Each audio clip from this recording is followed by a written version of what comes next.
আমাদের ৫০ থেকে ৬০% যে তরুণ, সেই তরুণদেরকে জাতীয় অর্থনীতি, জাতীয় রাজনীতি এবং সামাজিক উন্নতিতে আমরা এগিয়ে দিতে হবে।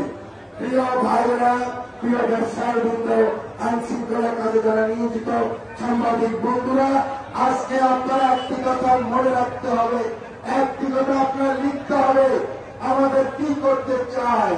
এ তরুণদেরকে আজকে শপথ গ্রহণ করতে হবে। আমাদের তরুণ এবং তরুণী ভাই এবং বোনদেরকে শপথ গ্রহণ করতে হবে। আগামী বাংলাদেশে আমরা নৈতিকতা পালন করব।